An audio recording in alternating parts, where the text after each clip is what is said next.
Thanks. I just want to open it up for questions. Obviously, any of us are available. My hunch is you'll have questions for me, so go ahead. Steve, you mentioned the 6 slow zones that you guys are going to be going after. Can you give us an idea of exactly what kind of work is going to be happening over the next 30 days? Sure, love to. Our primary focus is on track maintenance. So we're going to be doing lots of track maintenance in different places, replacing the track. In many cases, doing full depth reconstruction. We will also be doing a number of crossovers. Those are the things the revenue trains don't go on them, but allows us to move the trains back and forth from inbound to outbound. We'll also be doing signal commissioning, particularly on the northern end of the line. We're going to be doing an extensive amount of work in the stations as well as in the tunnels themselves. So it is, I think what brought us here was really a desire to get a lot of the track maintenance work done, but there's lots of other follow-on projects, and we also, our goal here, number one, is to do the work safely. Number two is to do it within the time that's allotted. Our full intent is that this is a 30-day surge and only a 30-day surge. We do have a bullpen of projects in the wings. If we have additional time and we think we can get it done safely, we will add additional projects. What makes you think you can get it all done? We have undergone an extensive and painstaking. It's akin to a ballet, except you've got heavy machinery and lots of rocks and dirt and rail and ties and whatnot. But it really is akin to a ballet. We have gone through an extensive planning process because we're doing so many projects at once across the breadth of the line. There's only a couple access points to the line, so you've got to very carefully sequence how do you bring in materials, how do you bring in equipment so that each project has what it needs to do. We've already started that process of pre-positioning material. We're going to spend a good chunk of the weekend pre-positioning material and equipment in order to get a jump on it. So we have gone through what I would say is a very painstaking, excruciating process to make sure we've got that choreography as good as we can get it, and that does give me confidence that we're going to be able to execute the work. Steve, at the end of the day, for all the riders going through this for 30 days, on the other side of this, what can riders expect from the Orange Line going forward? Are they expecting more shutdowns? Are they going to walk us through what folks can expect? Yes, they can expect a number of the speed restrictions that are in place to be lifted. Right now we're gonna be announcing as we go every time we work on one of those. One of the things to remember about the speed restriction is it's not going to be lifted that Monday that the system reopens. We run the trains over that area, continuing the speed restriction until our maintenance of way and our safety department certify that it's safe to increase it. But likely within 5 to 10 days after the shutdown ends, you'll see those speed restrictions come off. They will see a fleet that will now be predominantly new Orange Line cars, and there's also a lot of other things sort of under the covers. I talked about changing the crossovers, going to the brand new digital signal system on the northern end of the line. All those things will make the service on the Orange Line more reliable. So at the end of the day, we will have safer, more reliable, and faster service on the Orange Line. Steve, looking ahead, would you expect to see more shutdowns or things in the future for the Orange Line? I think there will be, we will use this tool where appropriate. I think right now we're really focused on the Orange Line surge itself. I don't think, I don't think a full line shutdown in the near future. I basically rule that out, but we have been using partial diversions on lines as a tool for a number of years.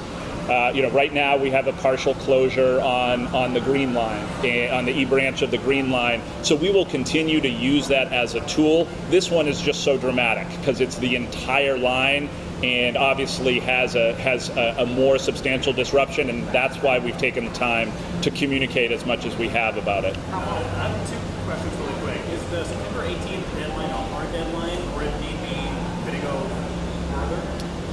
It is my intent that we reopen on that deadline. If there is an intervening event where safety is an issue, I think we'll make, we will always prioritize safety, but our intent is really that this is 30 days. We have gone to the riders and said, please accept this 30-day shutdown in order to do all these important safety and service improvements. And I really want to hew to that.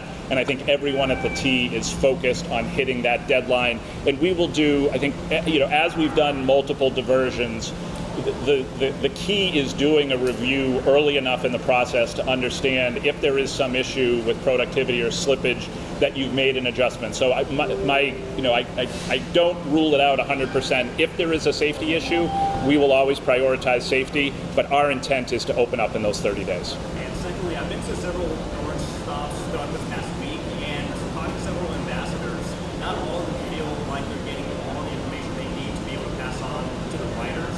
Is there, how do we improve on that? We have on an ongoing basis, we're reaching out to our own employees to brief them on this. We are providing the rider's guide, not only internally, but obviously externally. And I just sent out a message to all employees asking them to review the materials so that they can provide information. So, we're hopeful to get that as buttoned up as we can. But, thank you for bringing it to my attention. How often do you plan to do updates like this throughout the process, and will you be tweaking some of the plans for what you see coming out of I think inevitably plans evolve as we see ground conditions change. So I'm sure at least the construction work will have some flex to it. We do plan on updating on a regular cadence. I see my press team conferring with each other. So happy to take your feedback about how much is too much. I will be doing a press availability on Monday afternoon, and we'll be doing it on a regular cadence, probably every 2 to 3 days. Close enough? All right. How much, all right, 2 to 3 days. So how much labor, resources, manpower, money is being put into this project? Some number. Yeah, I mean the number I can give you, obviously is the buses. We have a contract to spend up to $37 million on the buses. We have roughly 180 buses available to us. You've heard me say it before. We have every accessible bus east of the Mississippi here. We have drivers coming from all over the country that we are putting up. To allay your follow-up question, they have been out practicing the route. Boston, I grew up here. Boston roads are sort of their own unique thing. They've been out practicing the routes, understanding what the shuttle routes are. The projects themselves, by and large, with the exception of a handful of change orders, are things that we have had programmed in our capital investment plan over time. We're just sort of moving around most of them where we're doing them. So I don't have an actual figure for that, but they're, by and large, the spending isn't extraordinary here. It's contained in our existing capital plan. Thanks, everybody. Last question. Steve. Just the work happening today to make sure at 9 p.m. this is a safe thing. Like, what's going on today in terms of signage, translation, you mentioned that, anything else? Sure, we're continuing to put signage out there. We are continuing, as well as our municipal partners, are continuing to set up the bus infrastructure. So that's lanes, that's turn. That's planning around turning, planning around the placement of details. That continues today. What will happen at 9 p.m. is we'll have all of the bus shuttles deployed, as well as the management team in the field and the command centers set up to operate those bus shuttles. We'll have platform supervision for people to get on and off the bus shuttles. What will happen on the system itself is the last train will be roughly around 9 p.m. We then have to go through a pretty extensive process. The MBTA does not have a switch where you can just turn off the orange line and turn it back on. We go through a pretty extensive process where we first of all have to berth all of the cars in the appropriate storage facilities. We then have to go through a very extensive regimen of how we power down the system. And that's obviously a critical safety piece. We have to power down the system. We also have to do a bunch of things to make sure that we've protected our infrastructure. We've got a very sensitive signal infrastructure that we want to make sure we've done everything we need to do to protect. Then we allow construction personnel out on the lines. Initially, a lot of the work is going to be about the choreography that I talked about, of getting materials where they need to be, getting construction vehicles out in the sequence that they need to get out, and then work will begin in earnest in the small hours of Saturday morning.